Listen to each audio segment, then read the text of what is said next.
David and Leia aren't just father and daughter, they're the best of friends. But when a snowmobile trip goes horribly wrong,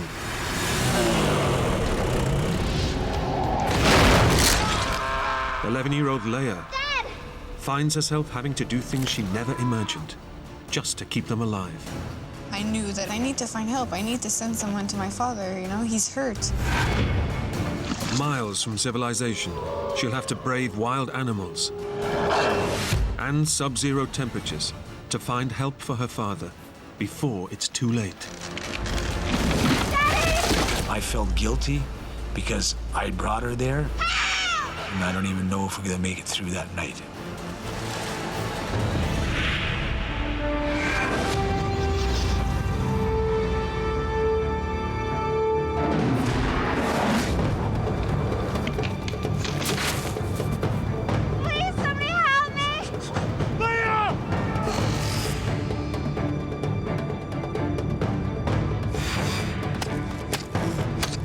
Can you feel your feet?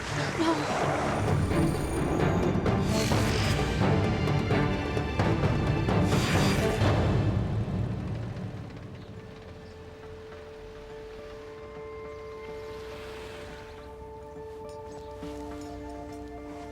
It's a clear spring morning, and David Hunt is preparing for his annual cross-country snowmobile trip with his 11-year-old daughter, Leia. Cool, eh? It was just something that we promised that we would do every year, something together. Well, you look at that. We always had fun together, you know, no matter what, there was never a dull moment. Mum Barbara and little brother William will be staying at home. This trip is for fathers and daughters only. Leia and her father had a special bond, I think from the moment she was born. They spent a lot of time together when Leia was younger, whether it was cycling, skidooing, all kinds of things. Her brother, I think, was very jealous about the fact that he wasn't going to go. But I think that Leia really needed to have that one-on-one time with her father. Keep you nice and warm, don't you? I love my daughter.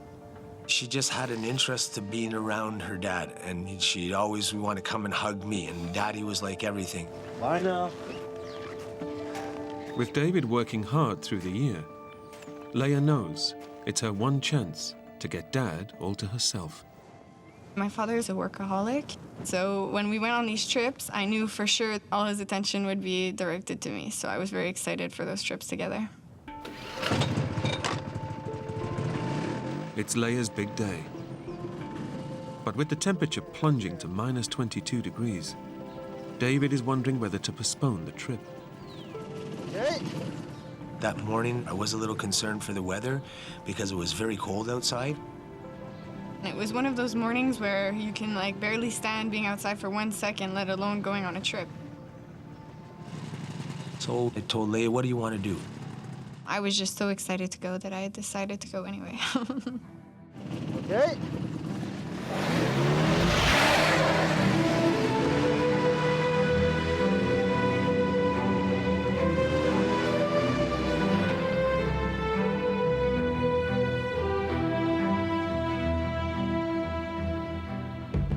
I really like snowmobiling, just the fact of having nothing on your mind. You're totally away from everybody, you're away from work. You can just enjoy the scenery and everything around you. It's so cold outside, but yet you don't feel cold at all because you're having such a blast.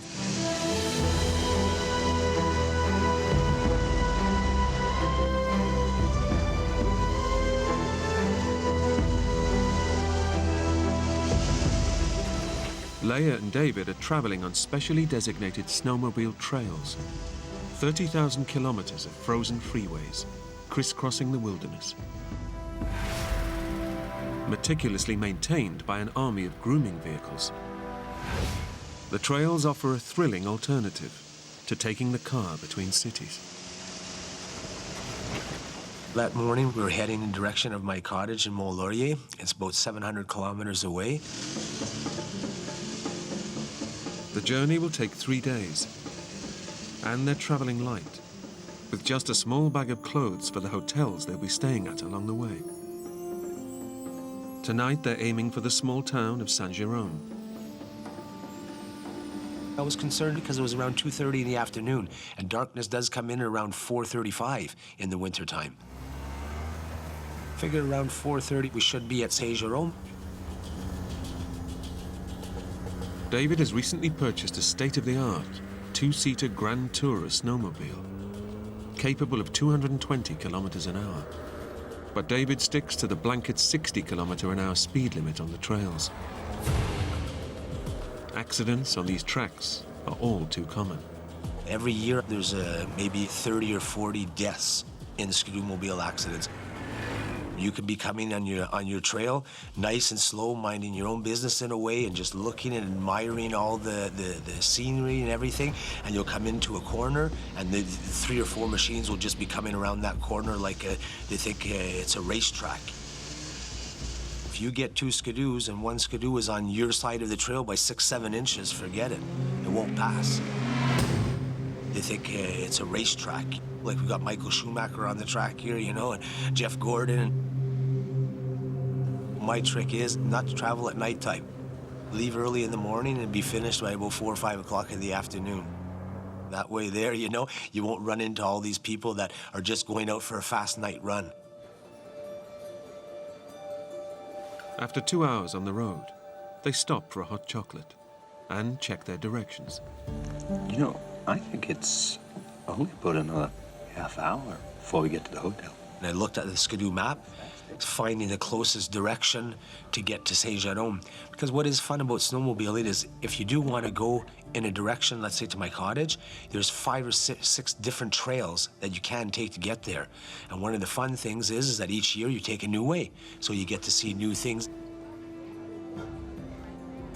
So I was looking at the map and I told Leia that, look, well, it looks like this trail here is a nice windy trail and everything and all that, and that'll take us to Saint-Jérôme. Sitting in the heated restaurant has warmed them up. But once outside, they're back in the grip of the ice-cold conditions.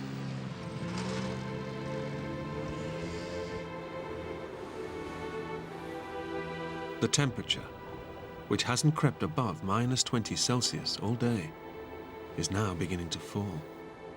It was very, very icy and very, very cold. The wind would blow us. It was incredibly, incredibly cold. But right now, David isn't worried about the drop in temperature. I had no concerns on us being very, very cold. The only thing that could go wrong is that if we broke down, but then I figured we'd be able to walk. I had bought brand new suits for me and Leia, so I figured you got the best of equipment, the best for warmth, you got it all, you know, so you might get cold a bit. You're not going to freeze, you know what I mean? And to get cold a bit, well, that's we don't mind, you know what I mean? It's wintertime, we live in Quebec, you know, you're supposed to get rosy cheeks, you're supposed to get a bit cold. Leia is already dreaming about her favorite part of their trips, diving into a heated hotel swimming pool. That was my passion. I loved being in pools. And so the idea of having a heated pool was always very exciting for me.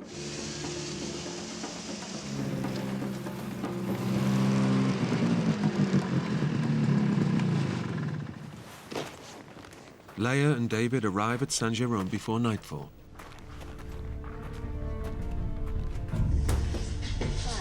Hi there. You have vacancies? Yes, we do.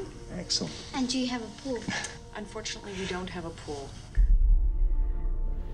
When we entered the hotel, we noticed that they didn't have a pool. And I looked forward to going into their heated pool so much that I convinced my father to go on for another hour until we reached the next hotel where they had a pool. Like any doting father, Thank you. David can't say no to his daughter. So I looked at the map and I said, well, we're about an hour and a half away. So I figured, okay, Leia, no problem at all, then let's continue. We got about another hour and a half to go.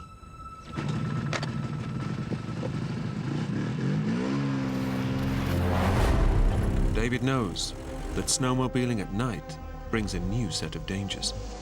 You're not in cities, so you have all these animals to deal with too. If something was to go wrong, you'd rather much be in the daytime than at the nighttime. In spite of the dangers, David and Leia make good progress. It was a new trail. It We'd never been this way in the snowmobile before, and the trails were very good.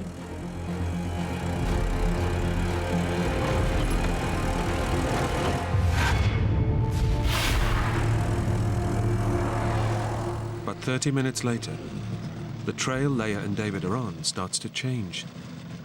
High winds have blown snow in drifts across the track, and the grooming vehicle that should have cleared it has broken down. The visibility of the trail was very, very bad. You really had to be cautious. David has to stay focused. Hidden dangers lie beneath the snow. If they drift off the track, they could smash into concealed rocks and branches. I was just anxious to get out of there and away and to get onto a better trail and to get to the motel at this point. This wasn't fun.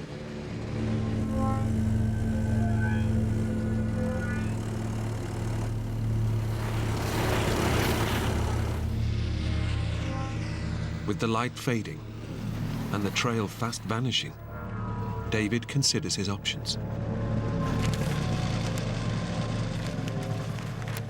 I looked at the map.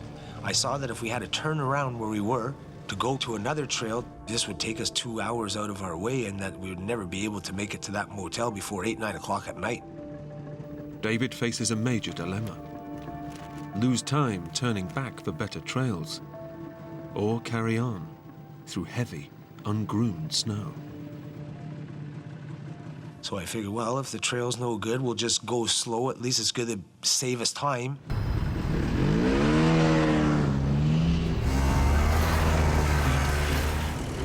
David presses on, hoping the trail will improve. But up ahead, a hidden trap awaits them. Metal guardrails, buried by the drifts, lurk just beneath the snow. All of a sudden, my ski was stuck. The metal skis are caught on the rails. I was just trying to turn the skidoo, and it wouldn't turn. It's steering them towards the edge of a ravine. My first reaction was to turn around and take Leia and throw her off. And then I realized...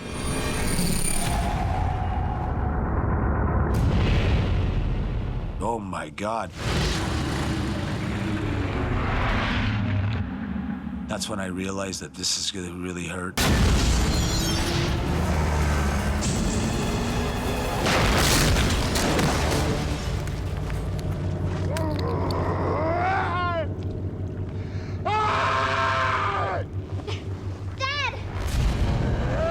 When I looked down at him and I saw him in the bottom of the ravine, I guess in that moment I just kind of froze over.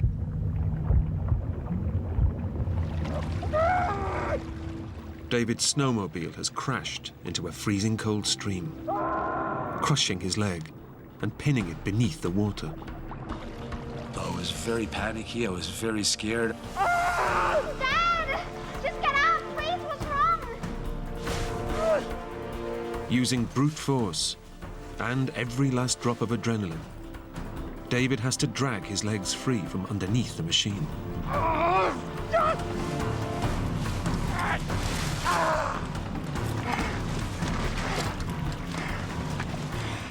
But when he tries to stand,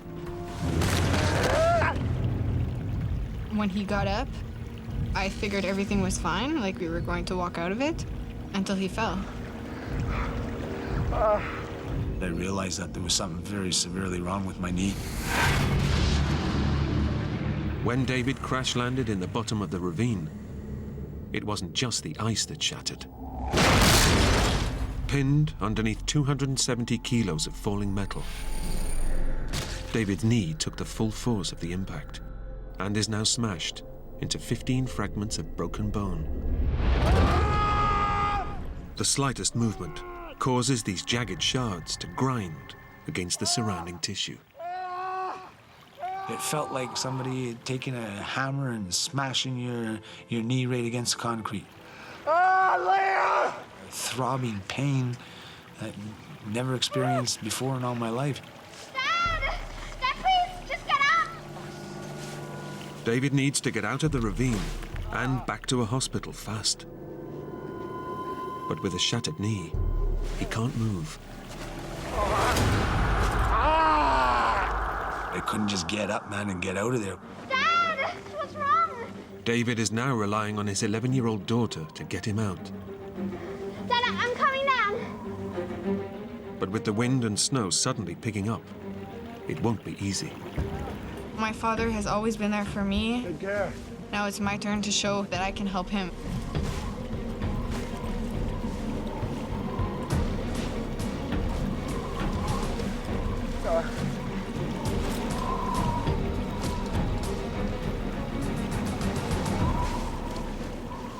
Leia's made it, but there's no time to rest. Their best chance of rescue is being spotted by another snowmobile. Unless they can get back up to the trail, nobody will see them. We were so far down that if a snowmobile drove by, they wouldn't see us, so we had to get up there. Okay, slow. No, slow. I tried to pull him, but he's a man. I'm an 11-year-old child, so it was kind of impossible to do. Okay, again, one more time. I'm like paralyzed now in a way, you know what I mean? The minute you make any movement, it's a throbbing pain. Realizing her arms aren't strong enough to pull her father up, Leia braces her body and uses her legs instead. So I'd grab her leg and I would pull myself up about a foot at a time. Then Leia would back up, brace her hands very well in the snow on each side again, and I'd grab onto that leg that she would put down, and I would pull myself up another foot.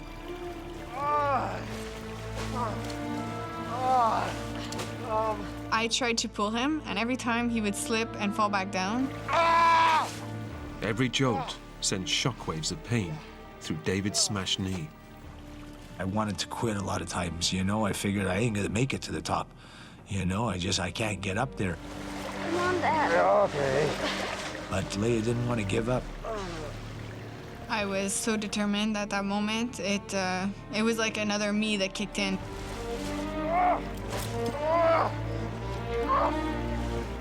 Girl, come on. You're great, Leia. Oh. Leia, all 45 kilos of her, manages to help pull her badly wounded father back up to the top of the trail. Getting out of the ravines was one of the hardest things that I ever had to do. It was with the determination of Leia and the will of Leia that I got out of there. Oh, good girl. Good girl. Crucially, Leia's now given them a chance of being spotted by other snowmobilers. But it better happen fast, because with a severely injured leg, soaked to the skin, and beginning to freeze on one of the coldest days of the Canadian winter, David is unlikely to survive a night in the open. Exhausted after his climb, David checks out his shattered knee. Crushed by the impact of the crash, the pain is excruciating. That's when I really realized how severe my knee was smashed and broken. I didn't know it was filling up with blood. Internal bleeding could cost David his leg and his life. He knows they need to get help before it's too late. Then he remembers he has his mobile phone.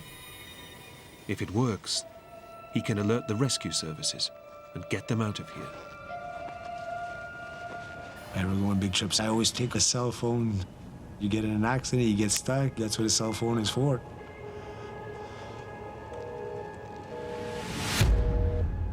There's no reception, no signal.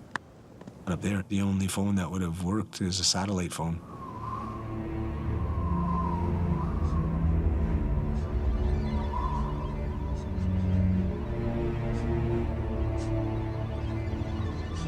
David and Leia are all alone, the temperature is dropping. They're 11 kilometers from the next town. And with nighttime fast approaching, it's unlikely any other snowmobiles will pass by.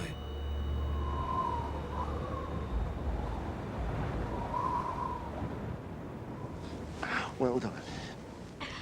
Still wet from his fall in the river, David is freezing. But right now, he's more concerned about his daughter. Where's your glove? That's when I could see Leia. Leia had lost one of her gloves. Put that on. That on. I had one left, the other one I threw off when I was in the water, and I gave that glove to Leia and I told her to put that on her hand. In these conditions, any exposed skin is vulnerable. And by giving Leia his glove, David is risking losing his hand to frostbite. Despite the condition of the trail and the worsening weather, David tries to convince himself that someone will come and save them. Now it's almost dark time. I'm sure there's people around here that travel back and forth to go to work on their skidoo, or after supper they'll go for a ride. So within an hour or two, a skidooer will go by and they'll pick us up. But David's optimism is at odds with all the evidence.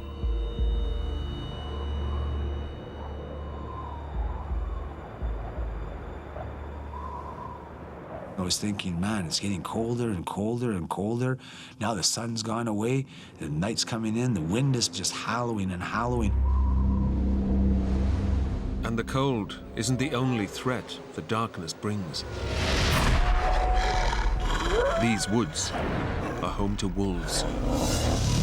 Beasts more than capable of killing an injured adult and a small girl. The wolves were making noise, they were howling, the wind is howling. I'm thinking, this is not just a snowmobile accident. I'm gonna get eaten by a bunch of wolves. Leia is cold and terrified. With his smashed knee, David can't lead her to safety. But he might be able to keep them warm and safe from predators. Listen, Leia. Look. Okay. We're gonna make a fire. Leia said, well, I'll get some dead branches. I figured we'll have a bit of light, people will see us, and we'll have a fire to stay warm. You got some? I'll go back and get some more.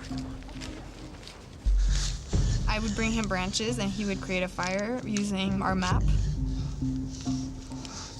Hoping they'll be rescued soon, David burns the one thing that could help them navigate their way out of the forest.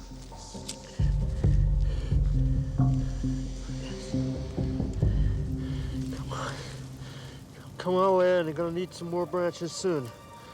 For the first time since they crashed, David and Leia feel some warmth. The fire should also keep any wolves at bay. Starting to look better now, at least, you know, things are looking up. But keeping the fire going proves a challenge. The branches that she could break were like an inch and smaller. I got some more. So by the time she'd go and get more and come back, it was burnt. I would be running back and forth. Every time I would come back to enjoy the fire, it would be out again. Listen. Still good, honey. David soon realizes that making the fire is a futile exercise. This isn't gonna work. I told her, no, forget about that. You're gonna have to stay in. Keep close. The wind is blowing so fast, too. It's hard to make a fire. Dad. As the last flames die away, the icy wind and sub-zero temperatures sting David and Leia. The cold is now as much a threat to their lives as any predator. And unless they can stay warm, the forest will become their grave.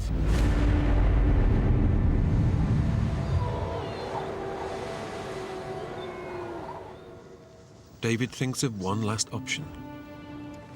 What I want you to do is to go back down to the snowmobile. Real slowly. My father suggested that I empty one of our nap packs that we had and take a few sweaters and a few blankets and whatsoever to be able to put on our hands and our feet. The problem is that the snowmobile is half submerged in the creek. If Leia falls in trying to get to the bags, the icy water could send her into cold shock. And with David unable to move, he won't be able to help her. But it's a risk they have to take. Good girl. Go nice and slow.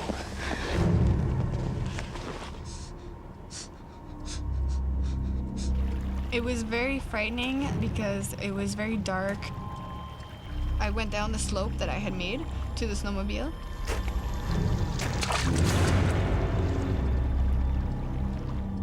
I made it, Daddy!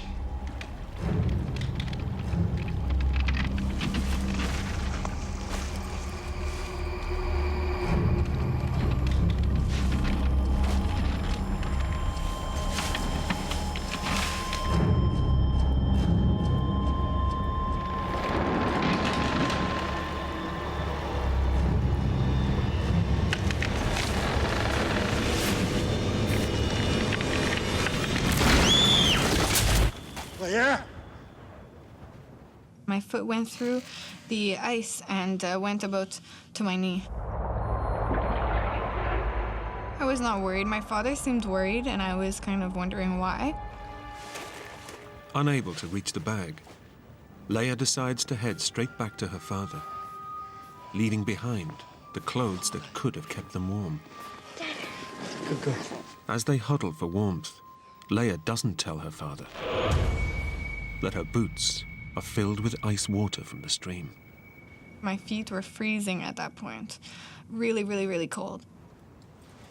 Unless warmed up, her feet are at major risk of frostbite.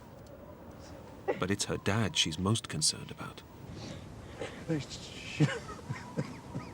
His face looked so pale and he was dripping sweat. It worried me to see my father looking like that. It worried me a lot.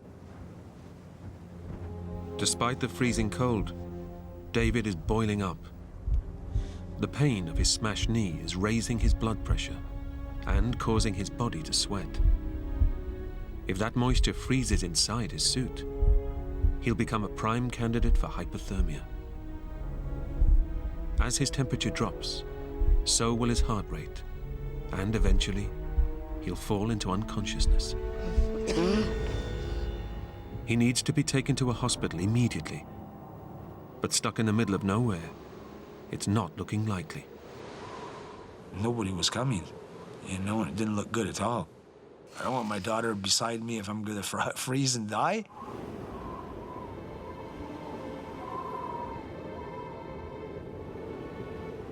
With 8 hours till dawn, and the temperature still dropping, David makes a decision. You're gonna have to go and get help, okay? When my father told me to leave to go find help, I was incredibly shocked. I didn't know what to do at that moment. I'll be right here. Okay? She didn't want to leave me there, you know. She wanted to stay with me. That girl. I said, you have to, Leia. I said, you can't stay here with me. You stay here with me, you could pass away. I could pass away. We'd freeze here tonight. Off you go now. I was scared that he would be left by himself. But I knew that I wanted to rescue my father.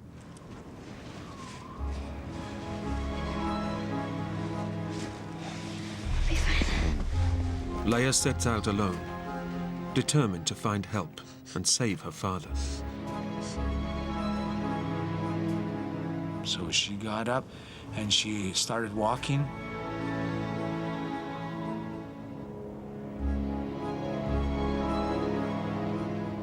I literally felt helpless. And then that was the last that I saw Leia. Leia left.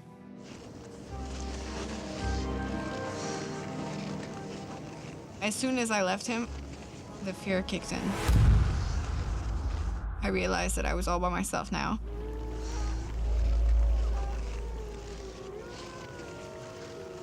I was outside in the dark, in the woods by myself. I was very, very nervous. Very scary.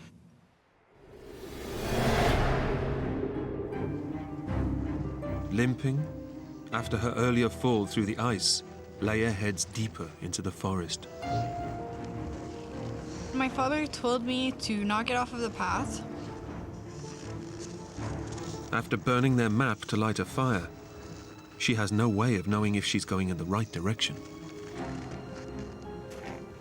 I noticed a sign that said, "Beware of animals."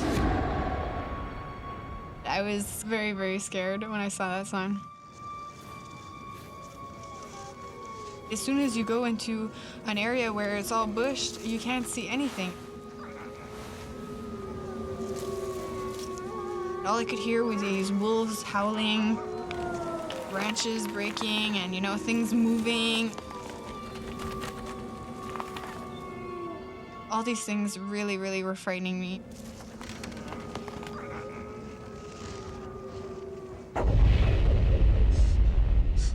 Back at the crash site, David can't stop thinking about Leia. I was so worried after she left. I was thinking, you know, all kinds of stupid things that could happen to her.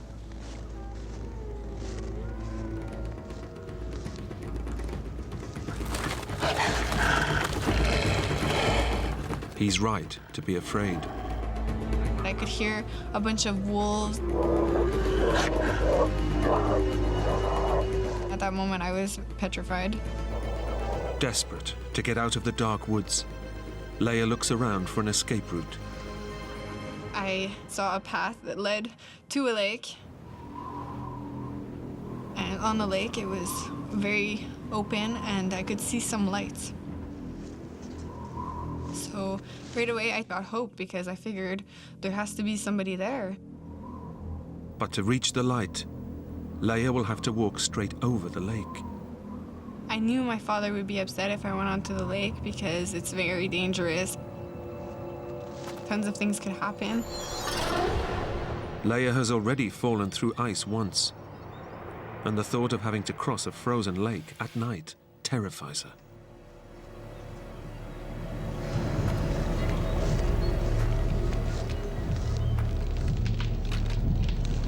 What if the ice breaks? I kept going anyway, just trying not to think of it.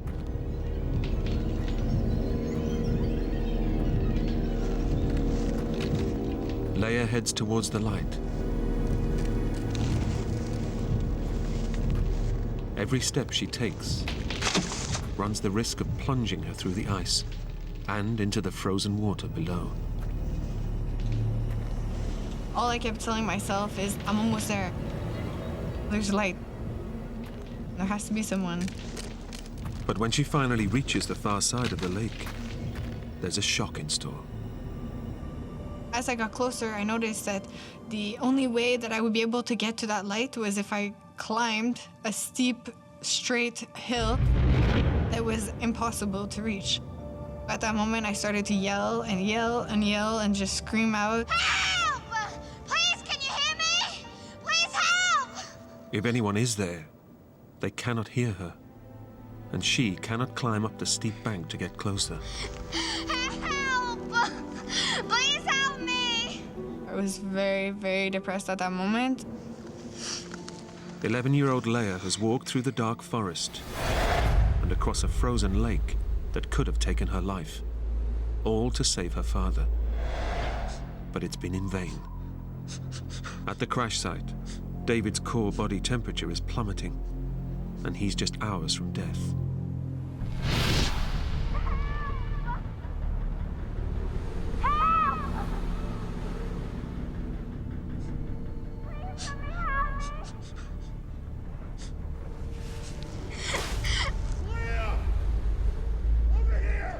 Finally, I heard a voice, so I started to yell back.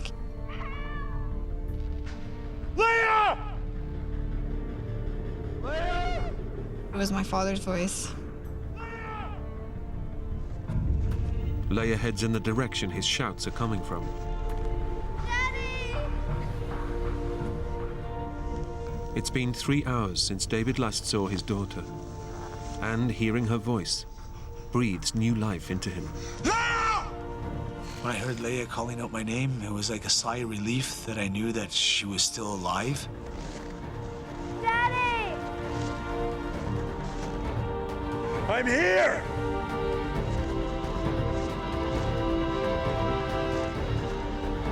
Over here!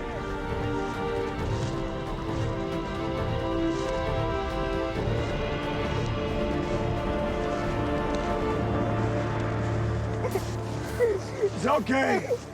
It's okay. Okay.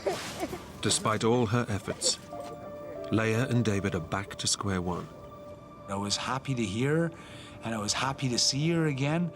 But on the other hand, I was very unhappy that she didn't make it and that she wasn't already a nice warm place and everything else, that she would have to stay here now with me in the freezing cold weather.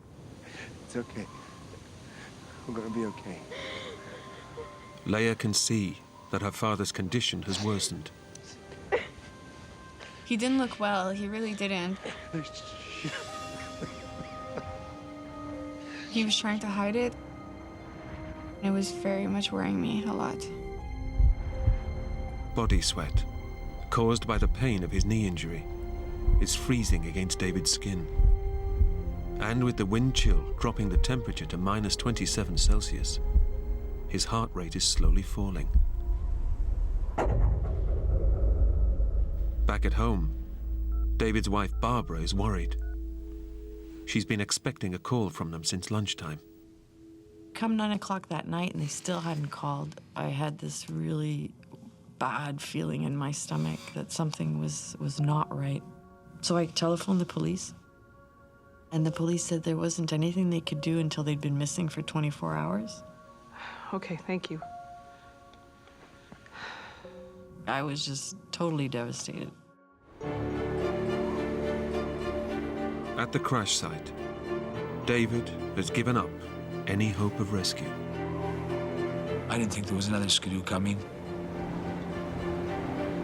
But it was too cold of a night, for one.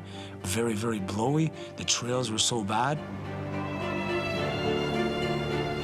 Who's gonna want to go out in that? We wanted that wind to stop. It was just getting worse and worse. Darker and darker. Colder and colder. And I could see up in the trees, and it was blowing all the snow off of the trees and blowing it all onto us and blowing it everywhere. And it was just the noise. It was a noise that I wanted to stop.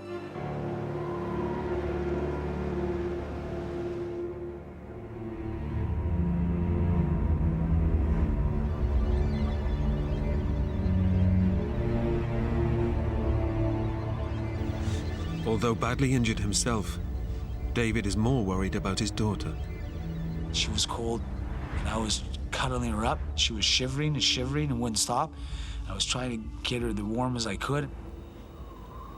But one part of Leia's body, which was freezing cold, is now beginning to feel warm. Her feet. My feet weren't cold whatsoever at that moment. They were kind of actually numbed. It's gonna be okay. Her feet are also swelling. Combined with the lack of sensation, it's a sure indicator that Leia is developing acute frostbite. The cold has frozen the fluid in her skin cells, creating ice crystals. These cells have ruptured, causing her feet to swell. Now, the blood supply is not reaching the damaged skin, and the nerves in her toes are slowly dying. Every 15, 20 minutes, I'd just be patting on her side, and I'd see that she'd move. I didn't want to wake her up, but I wanted to make sure she was always alive. David has tried to stay strong for Leia. But now, one thought goes round and round in his head. Has he just led his young daughter to her death? I felt guilty because I brought her there.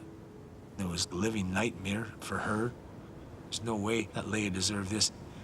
So if there was anything that I could do for this to turn around and be different, I would do that in a flash. But I can't.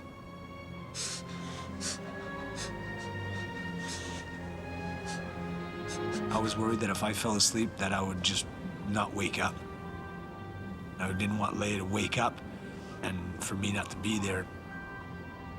We gotta survive. We gotta survive no matter what.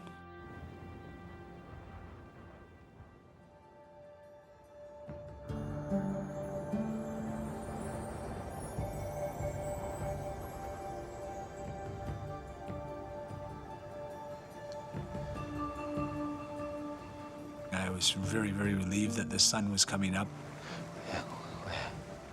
Against all the odds, David and Leia have survived one of the coldest nights of the year in one of the most inhospitable environments on Earth.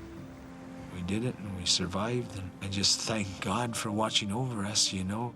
But when Leia goes to get up, there's a shock for both of them. My feet. Holy jeez. She had ice all around her boots. Can you feel your feet? No. Balls of ice have formed around her feet, which now prevent her going anywhere. Move your feet. You can't feel them? No. Okay. David grabs a metal signpost out of the snow to chop away the ice. I was holding the wood part of it, and I was chopping with the aluminum part of the sign. As David breaks up the ice, curiously, Leia feels nothing. My feet were so numb, I didn't feel anything whatsoever.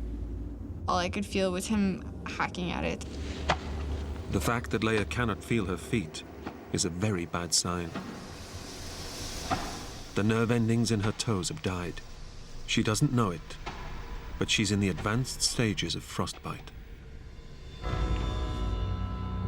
Despite the damage, she can stand. Now David wants her to leave him and save herself before they freeze to death. Gotta go back to the trail from last night, okay? It's the only way. It's gonna be okay.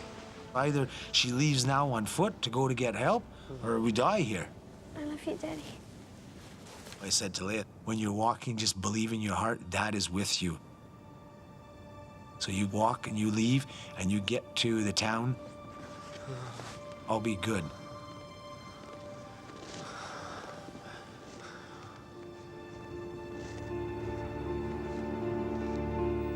Dragging her numbed feet through the snow, Leia heads out once more to find help. I was in pain at that point. I was not comfortable at all. Back at the crash site, David knows that even if Leia finds help, it might not arrive in time to save him. He has to try and walk, or die here in the forest. After Leia left, I figured that I'm gonna go that way too. I'll try and follow her. Come on!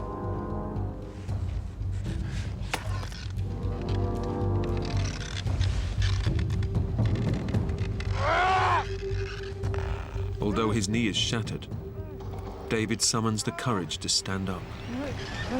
I grabbed that post and I made it up. I just fell down and was unconscious.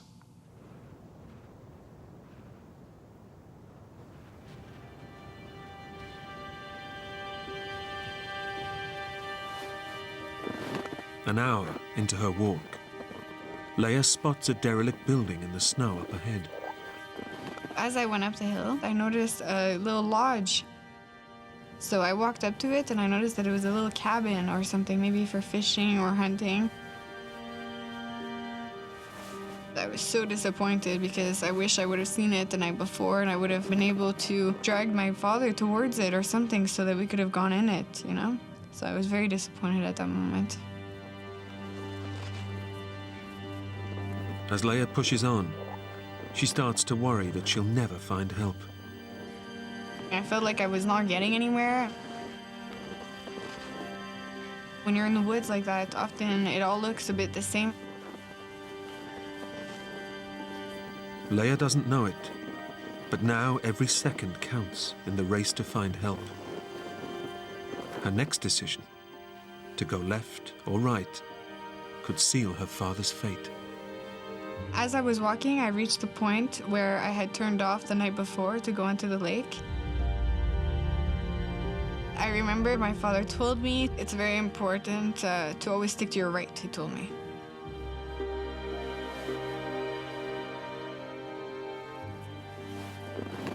No matter which way the trail gives you an option, always go right.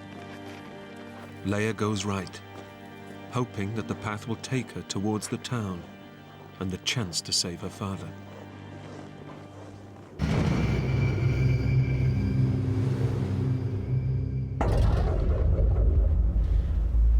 David's body is shutting down.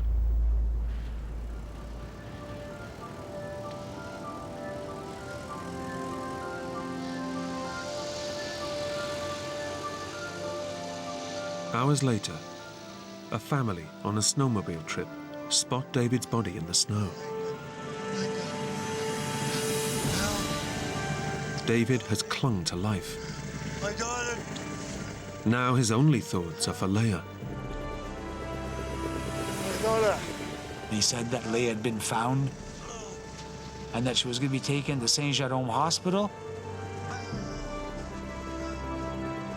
It was a sigh of relief that we succeeded. We made it. You know, we're not going to die here. It's not our time. Honey. Incredibly, Leia and David are rescued just a few hours apart. Leia walking into a nearby town on her badly damaged feet. I was so happy. I was crying. I was so happy. It was like I started breathing again.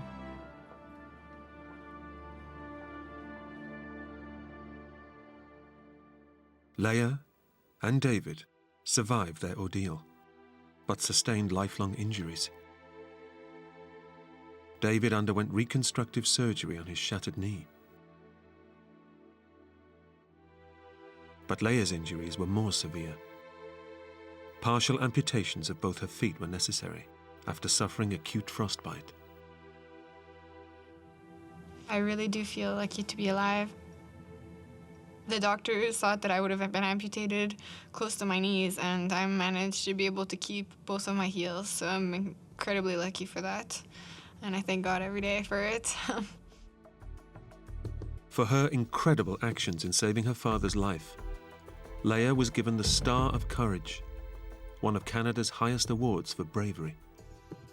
Just 11 years old and being told to go for help and not hesitating for one moment. She's the bravest person I know. I would have never got out of there without Leia. Never, ever. It was Leia that saved my life. She's my hero, you know? She's everything to me, that girl.